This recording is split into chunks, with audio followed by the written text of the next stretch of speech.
Thank you for talking to me about this. I have you here. I got to tell you, I read your book about a year ago, and that I mentioned that I'm a huge fan of yours and the Poison City, Flint's Water, and American Urban Tragedy.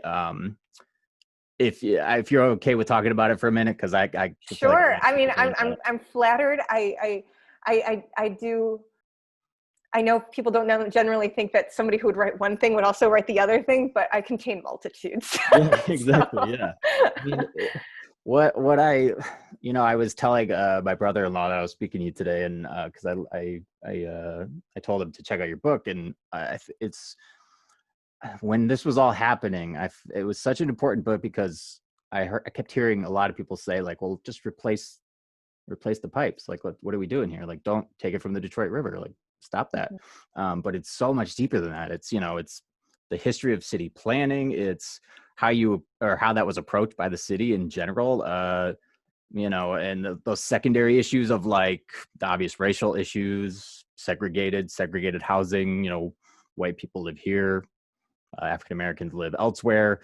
Um, just like, I guess you'd call it institutional corruption, right? Um, it's I really appreciate it because it cut through all the bullshit. It just you like got to the point and you said people's names in there. Where do we stand on it? Where does it stand today? sure. First of all, thank you for saying all that. One of the reasons I had done some articles about this early on, but one of the reasons I was really grateful to have a book is because even when you have a long article, you can't always pull it all together in the same way. And so I appreciate having some space for it because it did seem all connected. And honestly, kind of like the instant replay story too, it was sort of fueled by how did, like here where we're at now, how did things originate? What's the origin story? Let's take this backwards. Obviously the stakes are completely different in Flint, but it's still sort of the same process of me being curious to understand the history behind what is going on, and to have that context very much alive in how we understand what's right in front of us. With where things are going in Flint now, it's I guess there's a number of things that are kind of happening. It's got one foot in the news still and one foot in history. It's I guess on the most immediate technical fix questions, they do almost have all their pipes fixed. It's not quite there, but it was kind of delayed by COVID. It was scheduled to be done in 2020. This has been a multi-year process, paid for by the state, though grudgingly. That was because of a lawsuit settlement.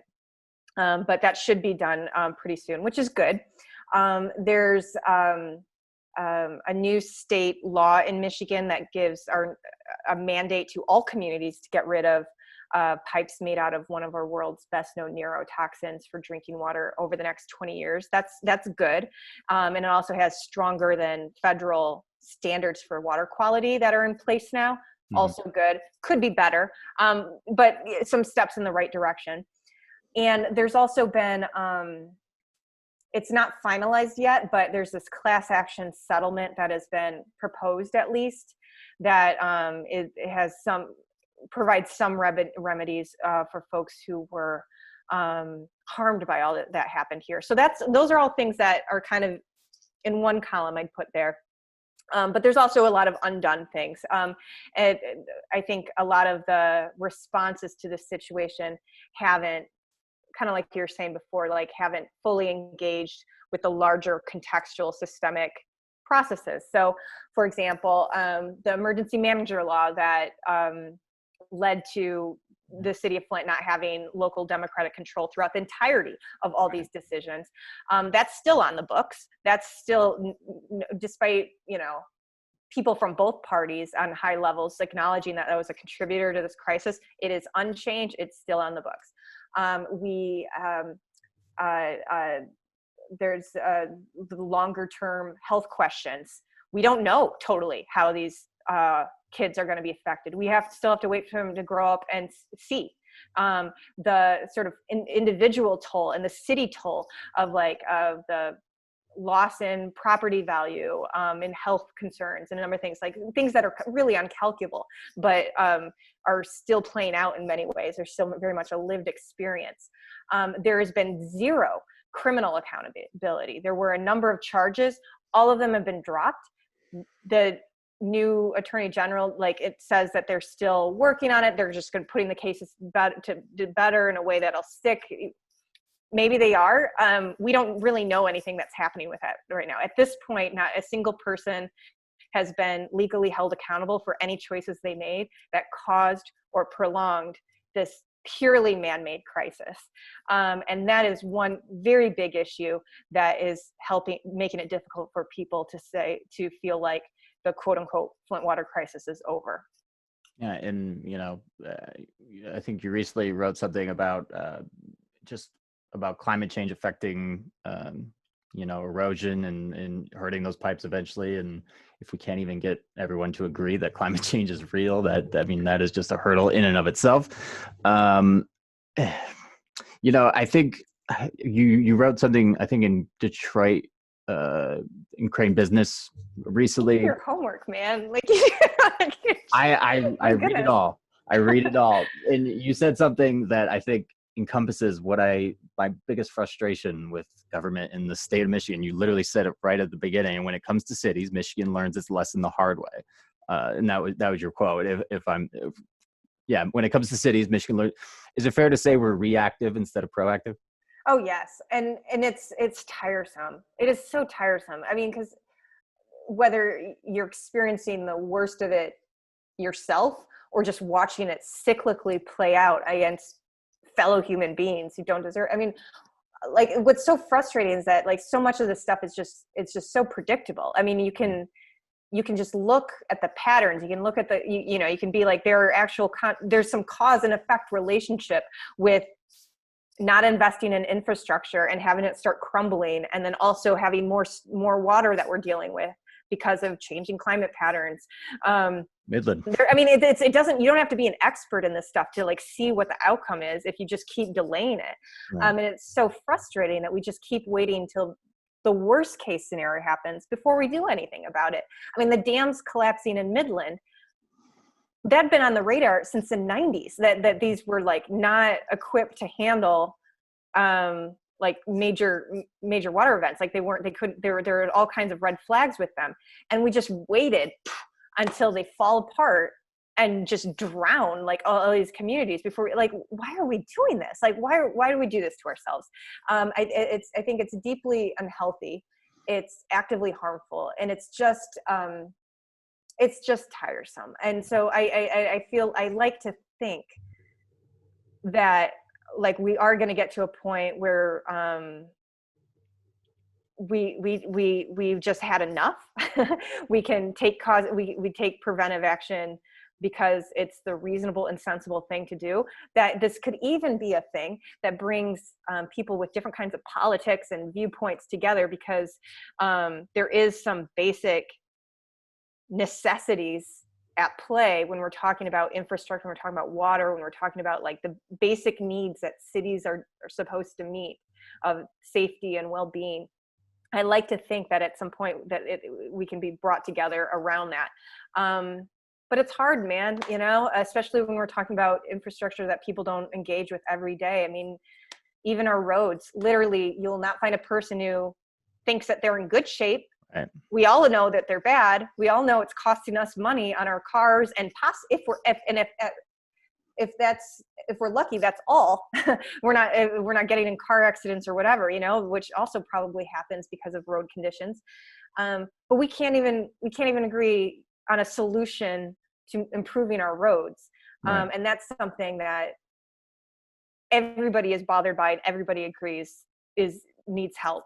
And so when we're talking about stuff with pipes or policy stuff like the emergency manager law or, like, the dams, like, things you don't, like, have to deal with every day, for most folks, it's harder to build the political will to spend money on or figure out the barriers to providing the just needed service before an emergency forces us to. Right. I would like us to care about each other, ourselves and our neighbors, before we're forced to by an emergency. That's a great, absolutely. Couldn't agree more. mean, infrastructure, it's not there was a great John Oliver piece a few years ago. I don't know if you watch him, I like him. Yeah. but he made it into a movie trailer, infrastructure. He had like all these stars that were talking about road conditions and, Huh.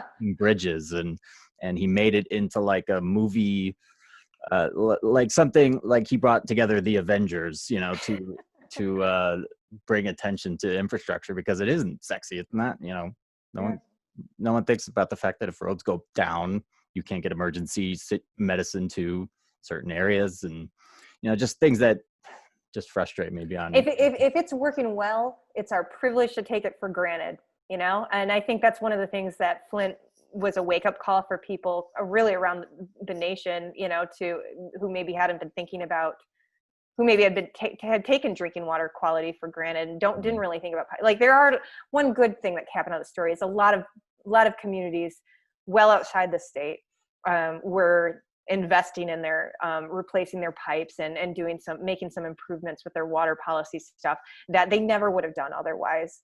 It did spook folks, some folks, to invest in ways they wouldn't have otherwise. The best case scenario is, with some of these emergencies, that it does give us portals to see things in a new way. I guess it's inevitable that, people are on different paces with acknowledging it. But that's why we're still out here trying to chronicle stories, pay attention to what's happening. COVID is a really interesting time to start. Like, that's one of the things I was trying to put out with the Cranes article, is like, it's never been more literal, where we have to figure out what, at the bare minimum, a city needs to do. I mean, some cities like Detroit and Flint have been dealing with that question for a long time, but now every city has to deal with it. Like, if we shut down everything, what are the only things we don't shut down? Right. Like, how do we do this? We had moratoriums on water shutoffs that were just politically impossible up until March. I think it will change the conversation long term.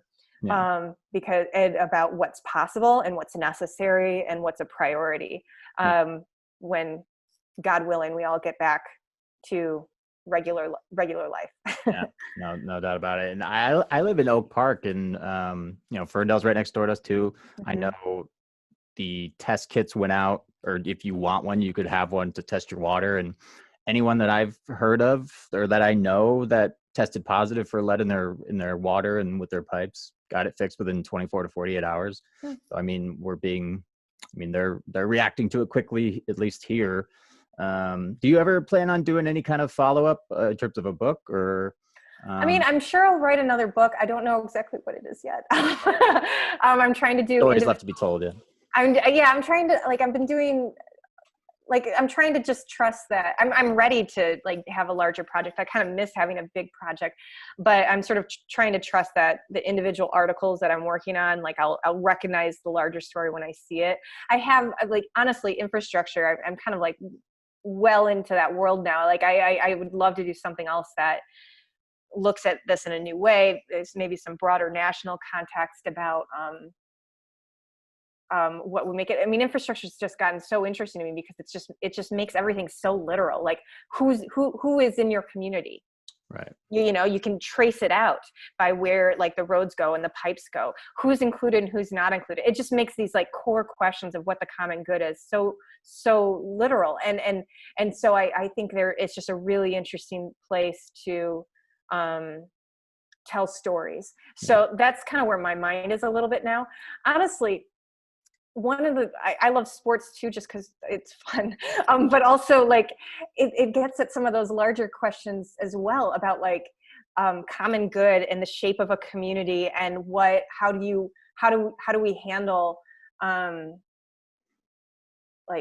tragedy and reckonings with systemic abuse, and how do we evolve from it? How do we learn? Honestly, it's sort of another realm where you can see some of the same questions being tested. Anyway, I don't have a place to put that observation, so I'm just telling you. Right. No, I appreciate it. Yeah.